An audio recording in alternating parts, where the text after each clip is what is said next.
विकास की अवधारणा एवं इसका अधिगम से संबंध। सबसे पहले हम बात करेंगे विकास के बारे में। डेवलपमेंट। विकास एक सार्वभौमिक प्रक्रिया है जो जन्म से लेकर जीवन पर्यंत तक अविराम होता रहता है। विकास केवल शारीरिक वृद्धि की ओर ही संकेत नहीं करता, बल्कि इसके अंतर्गत वे सभी शारीरिक, मानसिक, सामाजिक और संवेगात्मक परिवर्तन सम्मिलित रहते हैं जो गर्भकाल से लेकर मृत्यु पर्यंत तक निरंतर प्राणी में प्रकट होते रहते हैं। विकास को क्रमिक परिवर्तनों की श्रृंखला भी कहा जाता है। इसके परिणाम स्वरूप व्यक्ति में नवीन विशेषताओं का उदय होता है तथा पुरानी विशेषताओं की समाप्ति हो जाती है। प्रौढ़ावस्था में पहुंचकर मनुष्य स्वयं को जिन गुणों से संपन्न पाता है, वे विकास की प्रक्रिया के ही परिणाम होते हैं। हरलॉक के अनुसार विकास केवल अभिवृद्धि तक ही सीमित नहीं है, वरन यह व्यवस्थित तथा समानुगत परिवर्तन है, जिसमें कि प्रौढ़ावस्था के लक्ष्य की ओर परिवर्तनों का प्रगतिशील क्रम निहित रहता है, जिसके परिणाम स्वरूप व्यक्ति में नवीन विशेषताएं व योग्यताएं प्रकट होती हैं। व्यवस्थित या ऑर्डरली शब्द का तात्पर्य यह है कि विकास की प्रक्रिया में होने वाले परिवर्तनों में कोई न कोई क्रम अवश्य होता है और आगे आने वाले परिवर्तन पूर्व परिवर्तन पर आधारित होते हैं। समानुगत शब्द का अर्थ है परिवर्तन संबंध विहीन नहीं होते, उनमें आपस में परस्पर संबंध होता है। मुनरो के अनुसार विकास परिवर्तन श्रृंखला की वह अवस्था है जिसमें बच्चा भ्रूणावस्था से लेकर प्रौढ़ावस्था तक गुजरता है, विकास कहलाता है। विकास की प्रक्रिया में होने वाले परिवर्तन वंशानुक्रम से प्राप्त गुणों तथा वातावरण दोनों का ही परिणाम होता है।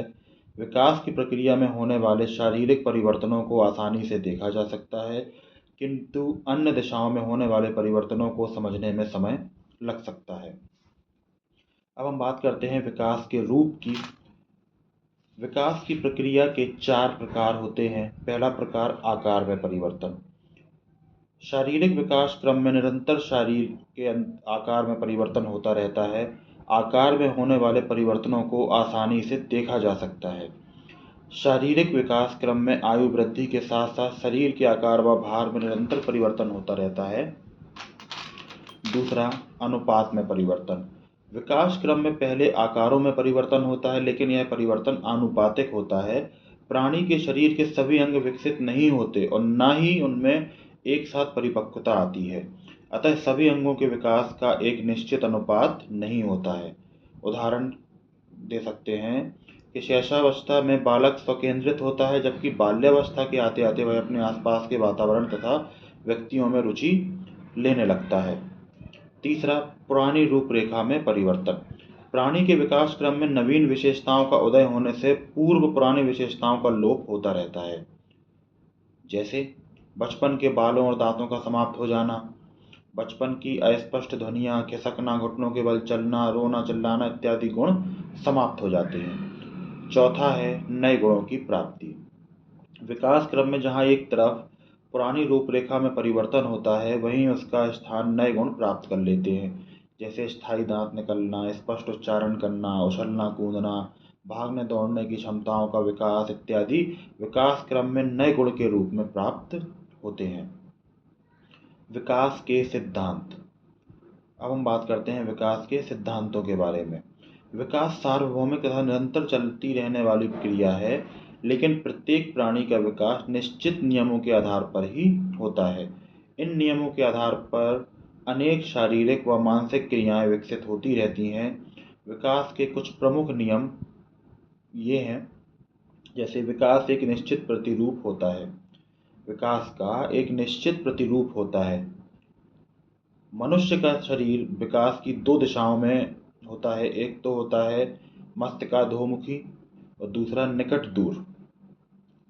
मस्तकाधोमुखी और दूसरा होता है निकट दूर दिशा। अब मस्तकाधोमुखी विकास में शारीरिक विकास सिर से पैर की ओर होता है। भ्रूणावस्था से लेकर बाद की सभी अवस्थाओं में विकास का यही क्रम रहता है। पर निकट दूर विकास में शारीरिक विकास पहले केंद्रीय भागों में प्रारंभ होता है, तत्पश्चात केंद्र से दूर के भागों में होता है। जैसे पेट और धड़ में क्रियाशीलता जल्दी आती है। दूसरा सिद्धांत है विकास सामान्य से विशेष की ओर होता है। सामान्य से विशेष की ओर होता है। विकास क्रम में कोई भी बालक पहले सामान्य क्रियाएं करता है, तत्पश्चात विशेष क्रियाओं की ओर अग्रसर होता है। विकास का यह नियम शारीरिक, मानसिक, संवेगात्मक, सामाजिक सभी प्रकार के विकास पर लागू होता है। तीसरा है विकास अवस्थाओं के अनुसार होता है। समान रूप से देखने पर ऐसा लगता है कि बालक का विकास रुक रुक कर हो रहा है, परंतु वास्तव में ऐसा नहीं होता। जब बालक के दूध के दांत निकलते हैं तो ऐसा लगता है कि एकाएक निकल आए, परंतु नींव गर्भावस्था के 5वें माह में पड़ जाती है और 5-6 माह में आते हैं।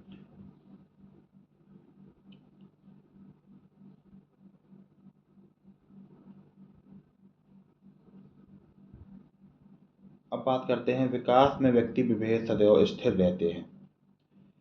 प्रत्येक बालक की विकास की दर तथा स्वरूपों में व्यक्तिगत विभिन्नता पाई जाती है। जैसे जिस बालक में शारीरिक क्रियाएं जल्दी उत्पन्न होती हैं वह शीघ्रता से बोलने भी लगता है, जिससे उसके भीतर सामाजिकता का विकास तेजी से होता है। इसके विपरीत जिन बालकों के शारीरिक विकास की गति मंद होती है उनमें मानसिकता तथा अन्य प्रकार का विकास भी देरी से होता है। पांचवा सिद्धांत है विकास की गति में तीव्रता व मंदता पाई जाती है।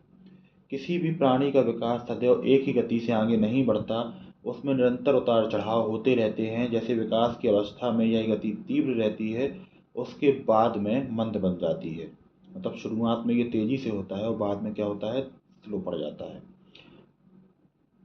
छठवां सिद्धांत है विकास में विभिन्न स्वरूप परस्पर संबंधित होते हैं।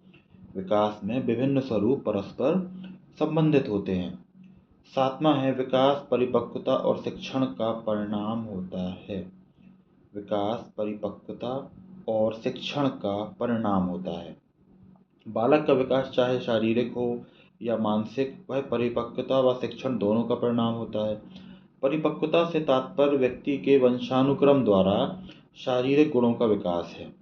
बालक के भीतर स्वतंत्र रूप से एक ऐसी क्रिया चलती रहती है जिसके कारण उसका शारीरिक अंग अपने आप परिपक्व हो जाते हैं। उसके लिए वातावरण से सहायता नहीं लेनी पड़ती।